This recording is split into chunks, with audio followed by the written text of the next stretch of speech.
شهر رمضان الذي أنزل فيه القرآن هدى للناس وبينات من الهدى والفرقان. بسم اللہ الرحمن الرحیم۔ کل نماز سے متعلق کچھ گفتگو ہوئی تھی۔ نماز ہی کے حوالے سے کچھ باتوں کا تذکرہ آج بھی مقصود اور مطلوب ہے، خاص طور پر صفوں کو مرتب کرنے کے حوالے سے کہ صفوں کو اچھی طرح سے اہتمام کے ساتھ مرتب کرنا چاہیے۔ نبی پاک صلی اللہ علیہ وسلم اور صحابہ کرام کے زمانے میں اس کا بڑا اہتمام کیا جاتا تھا، اور صفیں پورے طور پر مرتب نہ کرنے کے حوالے سے بڑی سخت وعیدیں بھی ہیں، اور مرتب کرنے پر بہت سارے فضائل احادیث کے اندر منقول ہیں۔ صفیں مرتب کرنے میں کئی چیزیں داخل ہیں۔ ان میں سے ایک چیز تو یہ ہے کہ مل مل کر کھڑے ہونا چاہیے، درمیان میں خلا نہ ہو، فاصلہ نہ ہو، مل کر کھڑے ہوں، کندھے سے کندھا ملا ہوا ہو۔ اور دوسری چیز کہ صف سیدھی ہونی چاہیے، کوئی آگے کوئی پیچھے ایسے نہیں ہونا چاہیے۔ اور نمبر 3، جب تک اگلی صف میں جگہ موجود ہو تو پچھلی صف میں کھڑے نہیں ہونا چاہیے۔ اگلی صف کو پہلے مکمل کیا جائے، پھر دوسری کو، پھر تیسری کو، اس ترتیب سے۔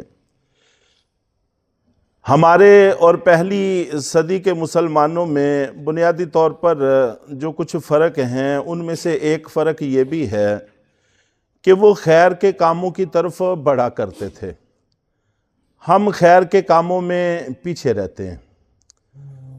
ہم میں سے اکثر و بیشتر یہی کوشش ہوتی ہے کہ جتنا پیچھے رہا جائے اتنا سہولت ہے، اتنا اچھا ہے۔ لیکن صف اول کے فضائل جو جانتے تھے وہ کوشش کرتے تھے کہ جتنا آگے بڑھا جائے اتنا بہتر ہے۔ البتہ دنیا کے کاموں میں ہم بہت پیش ہوتے ہیں۔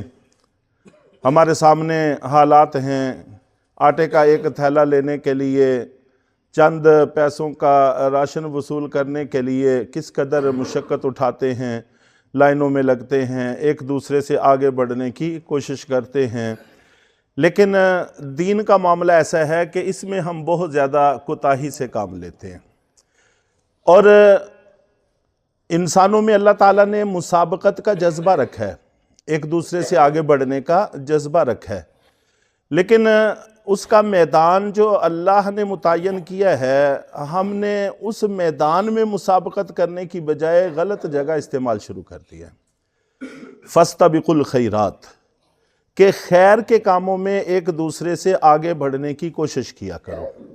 اس کوشش سے الفتیں آتی ہیں، محبتیں آتی ہیں، دین میں آگے بڑھنا، اور دنیا میں آگے بڑھنے کا رد عمل یہ نکلتا ہے کہ حسد پیدا ہوتا ہے، اناد پیدا ہوتا ہے، بغض پیدا ہوتا ہے، بہت ساری بیماریاں اس سے آتی ہیں۔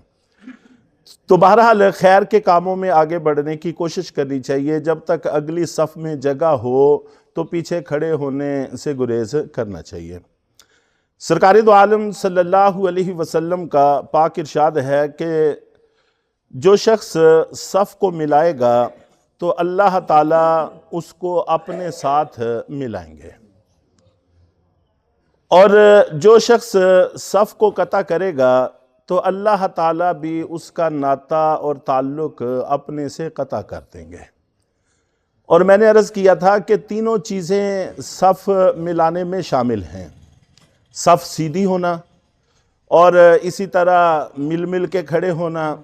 جب تک اگلی صف میں جگہ ہو تو پچھلی صف میں کھڑا نہ ہونا، یہ تینوں چیزیں اس میں شامل ہیں۔ اور اس کا نتیجہ کتنا زبردست ہے کہ ملانے والوں کو اللہ اپنے قریب کر لیتے ہیں، اور نہ ملانے والوں کو اللہ اپنے سے قطع کر دیتے ہیں، دور کر دیتے ہیں۔ اور نبی پاک صلی اللہ علیہ وسلم کا یہ بھی پاک فرمان ہے کہ اپنی صفوں کو درست کرو، وگرنہ اللہ رب العزت تمہارے چہرے پھیر دیں گے۔ اور ایک حدیث میں یہ بھی آتا ہے کہ تمہارے دلوں کو ایک دوسرے سے پھیر دیں گے۔ چنانچہ آپس میں الفتیں نہ ہونا، محبتیں نہ رہنا، بھائی چارے اور اخوتوں کا ختم ہو جانا، اس کے اسباب میں سے یہ بھی ایک سبب ہے جس کو اللہ کے نبی صلی اللہ علیہ وسلم نے فرمایا۔ تو صحابہ کرام میں اس کا اہتمام اسی وجہ سے کیا جاتا تھا کہ اس کا ہمارے معاشرتی اعتبار سے بڑا زبردست اثر پڑتا ہے۔ ہر عمل کی ایک تاثیر ہے، ہر بول کی بھی تاثیر ہے، ہر چیز کی ایک تاثیر ہے، اسی طرح یہ بھی ایک عمل ہے، اس کی بھی ایک تاثیر ہے۔ صفوں کو اگر سیدھا رکھا جائے، مل مل کے کھڑا ہوا جائے، تو اس سے دلوں میں الفتیں اور اخوتیں وجود میں آتی ہیں۔ اور اگر خدا نخواستہ ایسا نہ کیا جائے تو پھر آپس میں دل ایک دوسرے سے ہٹ جاتے ہیں، اور یہ بڑے نقصان کی چیز ہے۔ ایک تو اس حوالے سے بھی ہمیں گریز کرنا چاہیے، کوشش کرنی چاہیے کہ صف میں ایک دوسرے کے ساتھ مل کر کھڑے ہوں اور صف سیدھی ہو۔ سیدھی کرنے کا آسان ترین طریقہ ہے کہ ٹخنے کو ٹخنے کے برابر کر لیا جائے۔ جب ٹخنے کو ٹخنے کے برابر کر لیں گے تو ایڑی کے تھوڑے بہت آگے پیچھے ہونے سے فرق نہیں پڑتا، پنجے کے آگے پیچھے ہونے سے فرق نہیں پڑتا، مرکزی حصہ ٹخنے ہوتے ہیں۔ ایڑیاں مختلف طرح کی ہوتی ہیں، کسی کی ایڑی پیچھے کو بڑی ہوتی ہے، کسی کی نہیں ہوتی، کسی کا پاؤں آگے سے لمبا ہوتا ہے، کسی کا کم لمبا ہوتا ہے، تو اس سے صف میں فرق نہیں آتا۔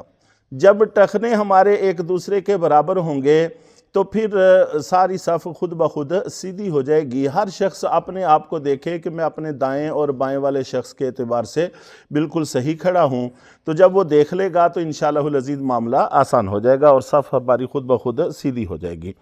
اور مل مل کر کھڑے ہونا، یہ بھی ظاہر ہے کہ ہمارے کندھے اگر کندھوں سے جڑے ہوئے ہیں تو ہم مل کر کھڑے ہیں، اگر ہمارے کندھے ایک دوسرے سے جڑے ہوئے نہیں ہیں تو پھر ہم مل کر کھڑے ہوئے نہیں ہیں۔ تو اس کا اہتمام کرنے کی کوشش کرنی چاہیے۔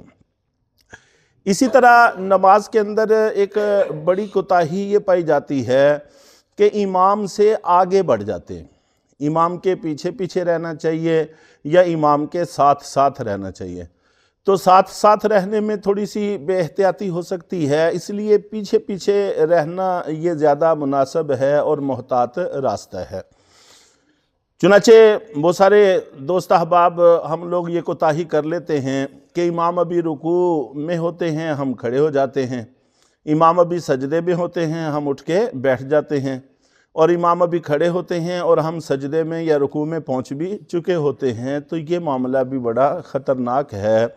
اللہ کے نبی صلی اللہ علیہ وسلم نے ارشاد فرمایا کہ تم میں سے جو شخص بھی امام سے پہلے سر اٹھاتا ہے تو وہ اس کو اس بات سے ڈرنا چاہیے کہ کہیں خدا نخواستہ اللہ اس کے سر کو گدھے کے سر سے تبدیل نہ کر دیں، یا اس کے چہرے کو گدھے کے چہرے سے تبدیل نہ کر دیں۔